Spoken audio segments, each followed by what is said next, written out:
Coming up on Sports Night. Northwestern lacrosse heads to Beantown with the season on the line.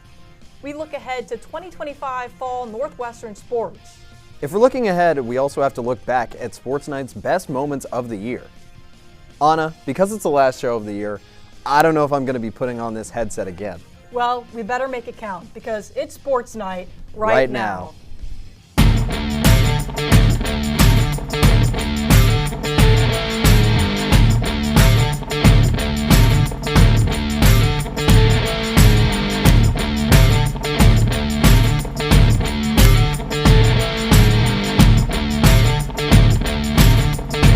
Hello everyone and welcome to Sports Night. I'm Patrick Winograd. And I'm Anna Watson. We've got our last Northwestern sports of the year on deck. Well, Anna, I've had my fair share of fun in Boston, but it's time to let some other Wildcats enjoy the East Coast. I'm shipping up to Boston, and so is Maddie Taylor and the Lake Show crew. Third seed Northwestern women's lacrosse traveled to Foxborough, Massachusetts over the weekend for the NCAA Women's Lacrosse Final Four. On Friday, the Cats beat second seed Boston College with a 12-11 victory, avenging both their Week 2 loss and their 2024 NCAA championship loss to the Eagles.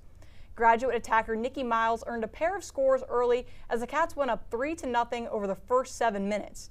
Boston College flew back into contention over the rest of the half as Tewaaraton finalist Rachel Clark racked up a hat trick in less than 5 minutes.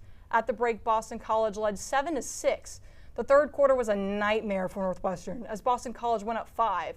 Down 11-6 at the top of the fourth, the Cats refused to give up. Junior attacker Madison Taylor scored her third and fourth goals of the evening, and the Cats scored 6 unanswered to complete the comeback.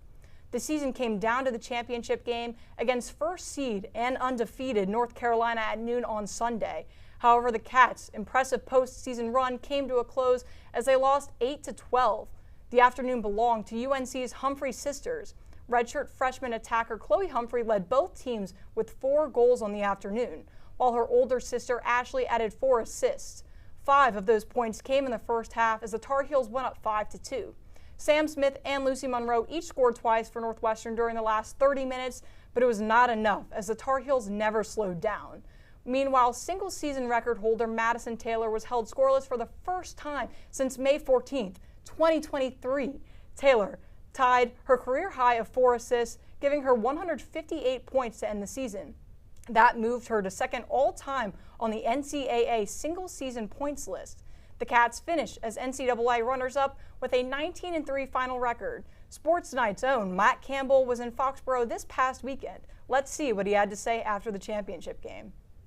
Northwestern, unfortunately, cannot get it done. They fall to the North Carolina Tar Heels by a score of 12-8. North Carolina finishes the season undefeated, and that is the one program that the Cats did not defeat this season. 12-8 final score after leading off the game with a goal, Lucy Monroe scoring that goal for the Wildcats. North Carolina went on a 5-0 run, and that's all they needed to propel them to victory. The Cats only put up 2 in the first half, by far their lowest total in a half this season. North Carolina only ended the first with 5, their lowest total of the season, but they tacked on another 7 in the second half to complete the 12-8 victory. Now Northwestern was able to tack on 4 in the fourth quarter, their highest total by far, but unfortunately it wasn't enough. The Humphrey sisters got to the Wildcats dearly. 4 goals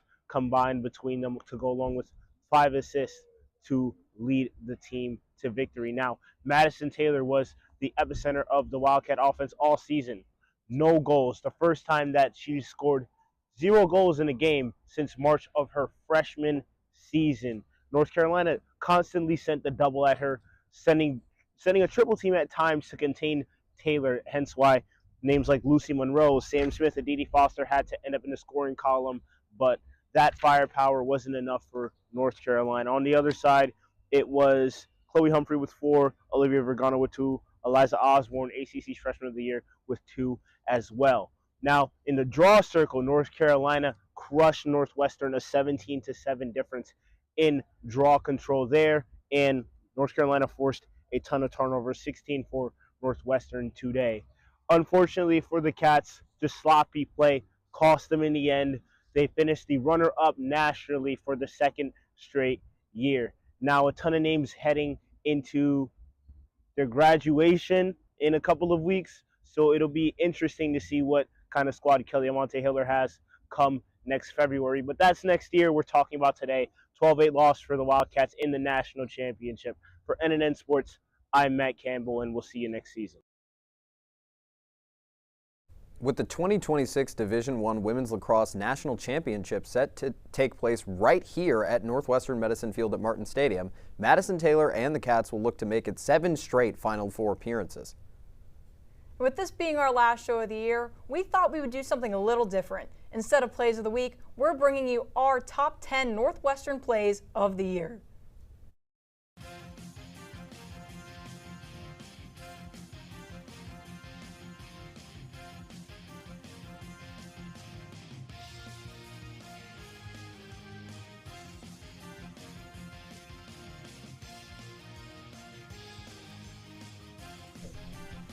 Kicking us off at number 10, women's soccer against the 21st ranked Hokies. It's Alessino to Phillips to Caterina Regazzoni for the game's sole score. 1-0 win for Northwestern. Huge upset win by the Lakefront for the Wildcats. And at number 9, LSU transfer Ryan Kuchrak sends shock waves through the Big Ten. Here's a line drive in the left center field gap, and it drops for a walk-off double to topple the conference best Iowa Hawkeyes.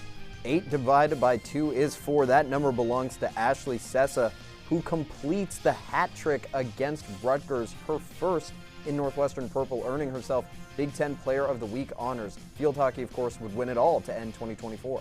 And at number 7, we have number 17, Ryan Kuchrak again, returning to this list. And this homer against national seed UCLA gives him Northwestern's single-season home run record with his 17th, and he finished with 18 on the year.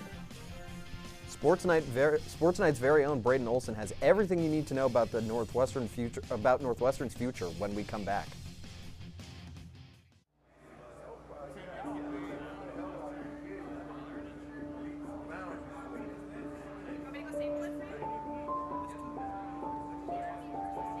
Trying to work my way out of the prison system was the most difficult challenge of my life. It only became tangible once I became a Northwestern student.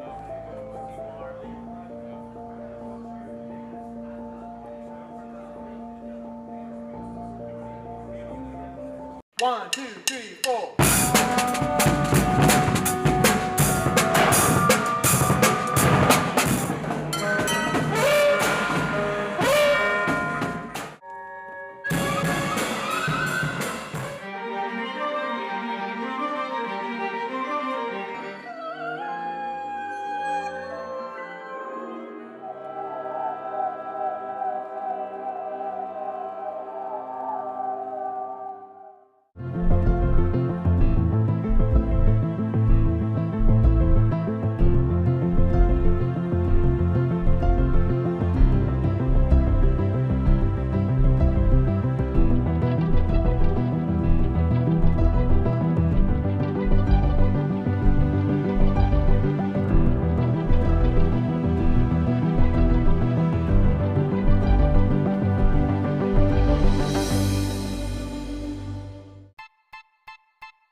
My relationship with Giannis is unique. We're from the same country, we're from the same city.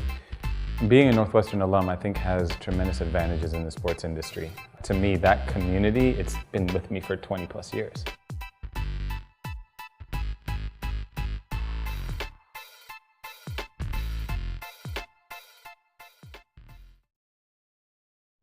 Welcome back to Sports Night. We're all sad that there are no more cat sports to watch over the summer, but thankfully, there's always next year. That's right, Patrick. There are a lot of things to be excited about in the upcoming season for the Cats. Our very own Braden Olson breaks down what you should be looking forward to over the summer break. As the saying goes, time flies when you're having fun. And in a school year that started with over a dozen Northwestern athletes competing in the 2024 Olympic Games and ended with women's golf completing an improbable upset to win its first national championship, it's safe to say we had a lot of fun this year at Sports Night. But as this year comes to a close, it's not too early to start looking ahead to the 2025-26 Northwestern Athletics season. here are 4 things Wildcat fans can look forward to for the upcoming year. Now, Northwestern faithful has something to be excited about right off the bat: field hockey. After a dominant 2024 campaign that saw the Cats go 23-1 in the regular season before shutting out St. Joseph's in the national title game, the only question is, can they do it again? And if you ask me, there's no reason they can't. Now, the team will be losing their stalwart goalkeeper Annabelle Scubis, leaving big shoes to fill in front of the net, but most of the other key pieces will be running it back. Maddie Zimmer and Ashley Sessa, who are perhaps the nation's 2 most lethal pieces on offense last year, will both be returning.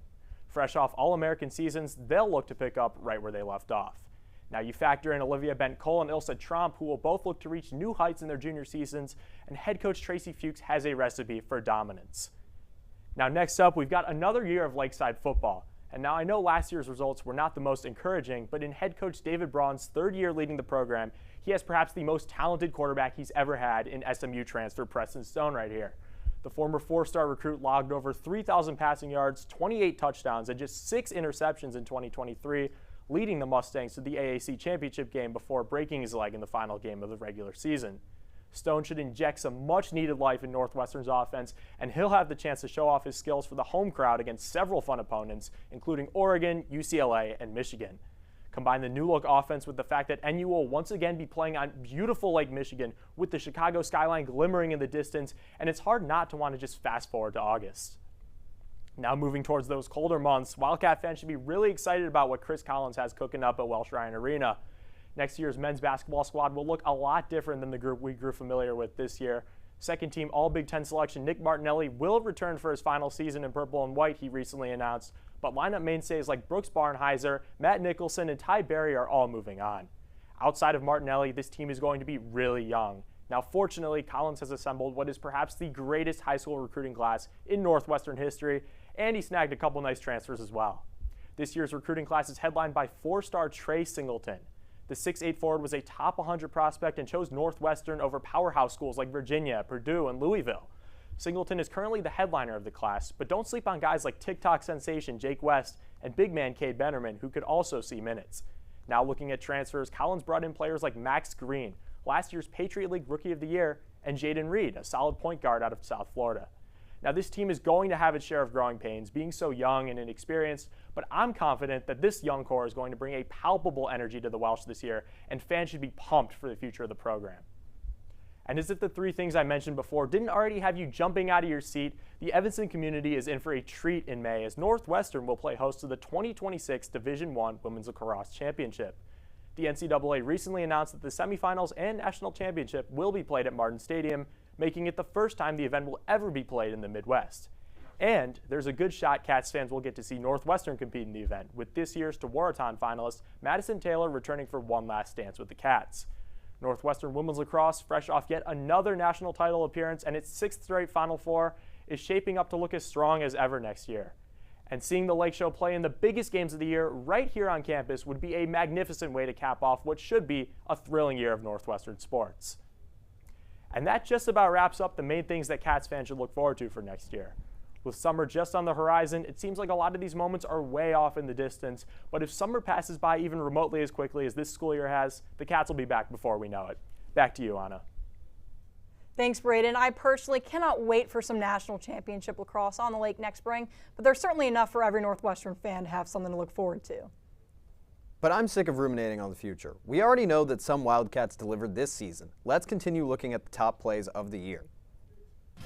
Play number 6 is brought to you by football's number 6 and Joe Hyman. He takes the check down from Lausch to the crib to walk Purdue off in an overtime thriller.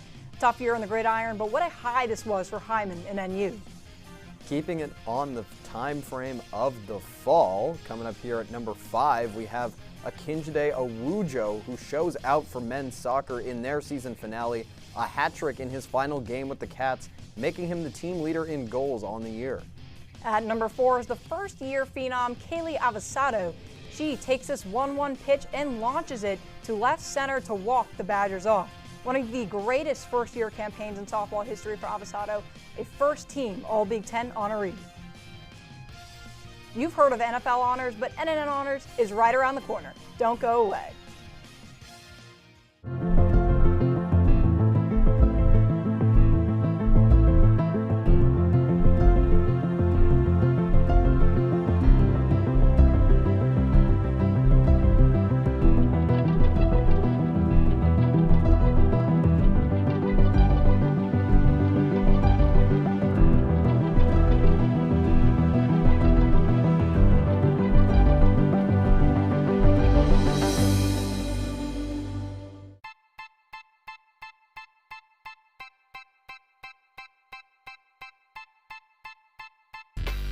My relationship with Giannis is unique. We're from the same country, we're from the same city.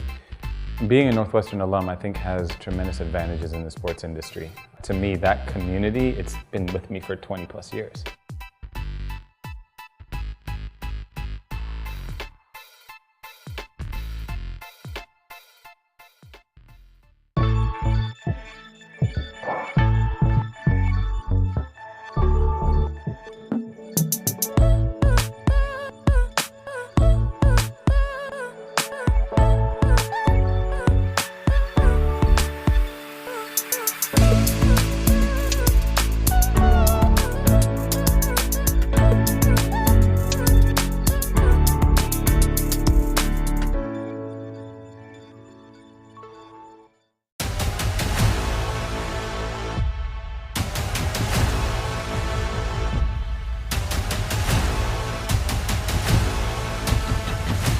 Ready, set, Nano.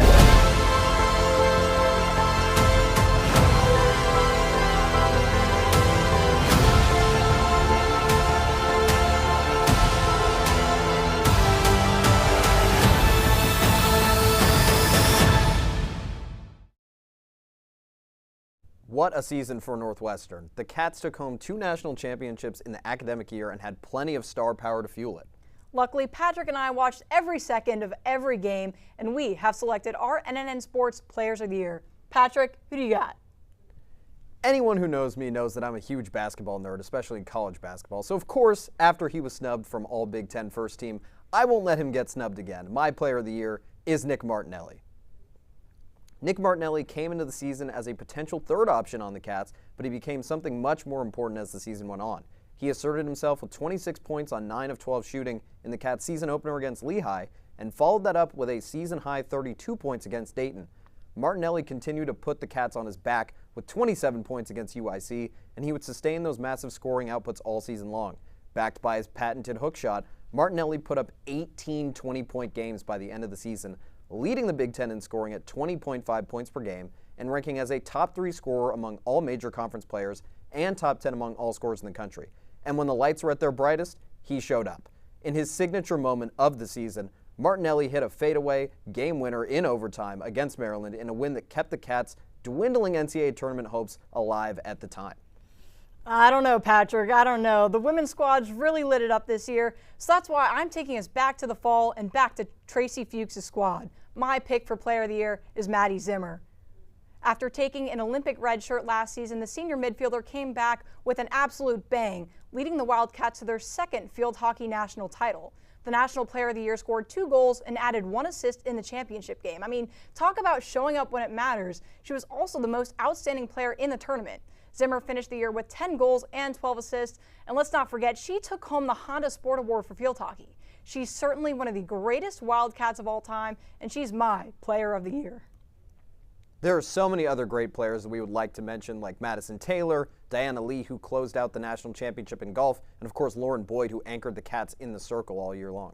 To Nick and Maddie, I know you've been desperately awaiting this award, so you can reach out to us at nnsports@u.northwestern.edu to receive your certificates. We can't end this show, though, without taking time to reflect on our own year at Sports Night. Our very own Ben Wojcicki is in the side studio with more. Thanks, guys. Well, we don't have any more sports to talk about, so let's turn our attention to the next best thing, ourselves. Sports Night has seen a lot in the last 3 quarters, from trips to West Lafayette and Iowa City, the Big House and the Green Ivy of Wrigley, to the first pregame show and our weekly episodes in the studio. Here is Sports Night's Year in Review. Take a look.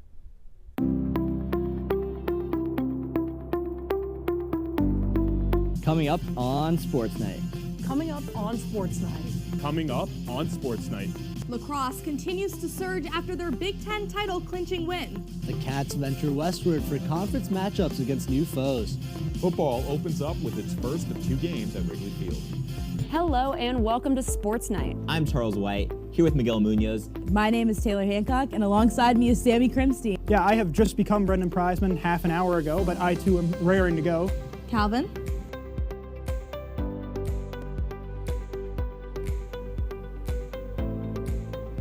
Welcome back to Sports Night. It's a good time to be. Calvin, where are you? lock in. Come on, man. Hi, Mom. The show hasn't ended yet. What? Draft night is starting. You want some? No. Northwestern fencing took to the mat. You might not have a costume, but I've got something to get us all in the holiday spirit. Well, what's that? The SportsNight pumpkin. Whoa, Taylor, how'd you get here? I don't know, Anna. I think I transported for just a fun little volleyball matchup. Coming to you live here from Wrigley Field, I'm Michael Capobianco. I'm here at Henry Crown Sports Pavilion, more commonly known as SPAC. Joining me now is senior defensive lineman Carmine Bastone. Carmine, thanks so much for taking the time. So here for NNN Sports as Northwestern taking on number 2 Ohio State at the friendly confines.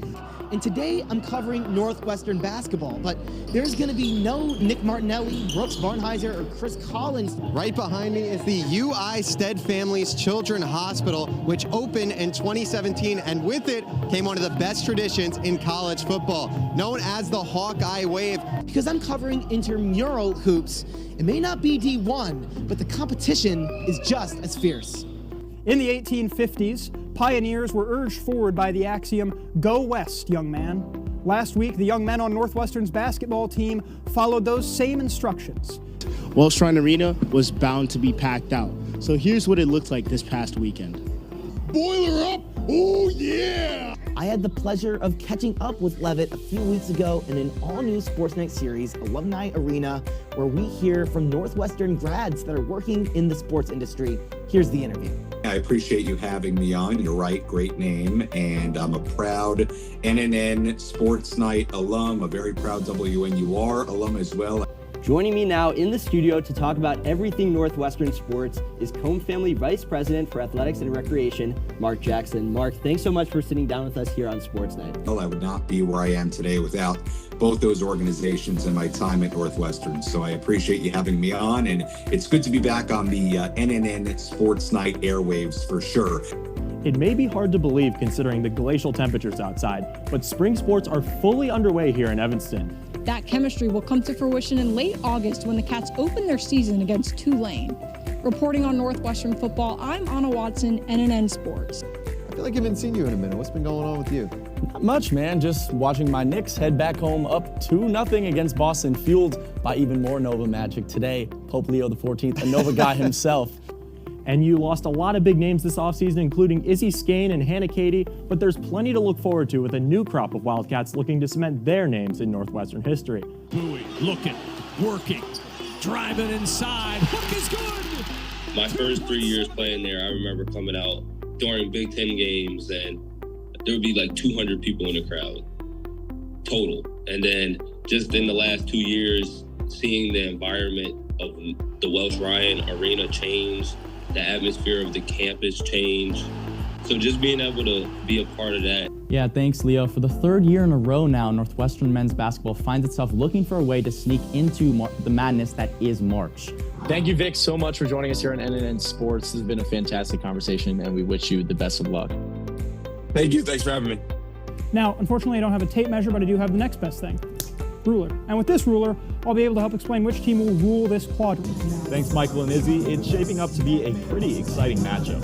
We'll have more on Northwestern Rutgers as we get closer to the action. Northwestern fans are used to Miller Park, but tonight they've had the treat of Wrigley Field. The iconic Friendly Confines, a historic venue, is where the Northwestern Wildcats have played the Cats Classic against Ohio State. Thank you for following along with us this evening. Have a spectacular rest of your year, and we will see you in 2025. Peace. For Braden Olson, I'm Anna Watson. Stay warm out there, Evanston. For Mikey Capobianco, I've been Luke Jordan. Have a great evening.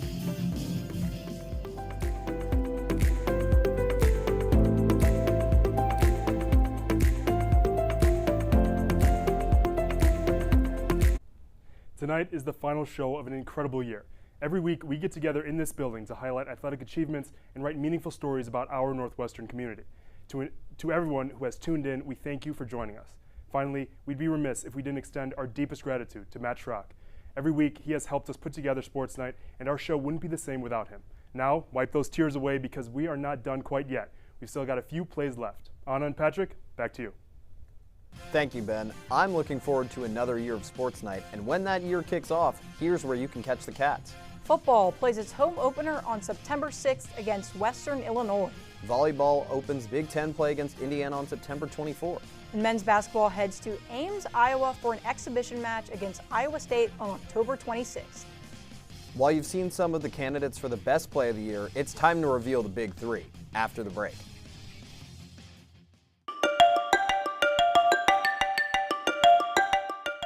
I'm Kelly McEvers, founding host of the NPR podcast Embedded.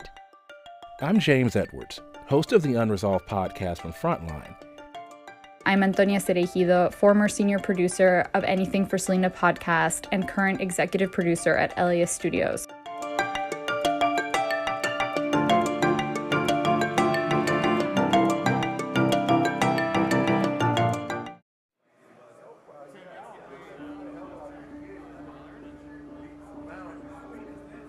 My narrative, since I've been locked up and kind of made my transition, has been like redemption, accountability.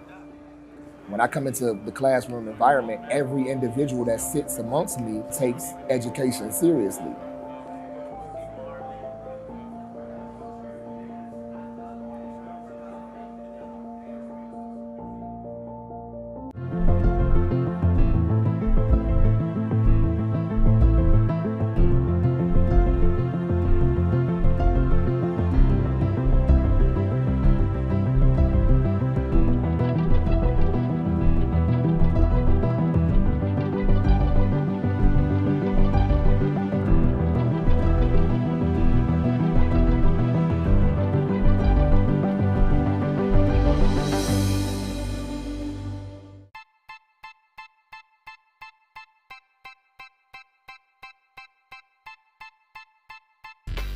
My relationship with Giannis is unique. We're from the same country, we're from the same city. Being a Northwestern alum, I think, has tremendous advantages in the sports industry. To me, that community, it's been with me for 20 plus years.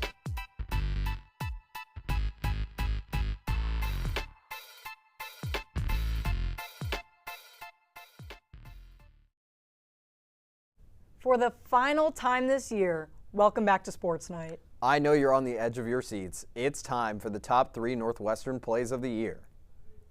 Let's start with Maddie Taylor doing Maddie Taylor things, goal scoring. 11 points in 1/2 against Oregon. This is just a snapshot of the greatest goal scoring season in women's lacrosse history. And at number 2, who could possibly forget this shot? 0.7 seconds on the clock, Nick Martinelli fading, and it falls for the win. The junior led the conference in points and minutes per game. Nothing but excellence. And the moment you've been waiting for, play of the year goes to Aditi Foster in the Big Ten Championship. Sneaking through the back door to bury the game winner and complete the 4-goal comeback. And we all know how this story ended, a magical run all the way to the national championship in Foxborough. What a show. Thank you so much for tuning in to our last show until September. But don't miss us too much. You can keep up with all the great things we are doing on Instagram at @NNN_sports and on Twitter at NNN Sports. For Anna Watson, I'm Patrick Winograd. Have a great summer.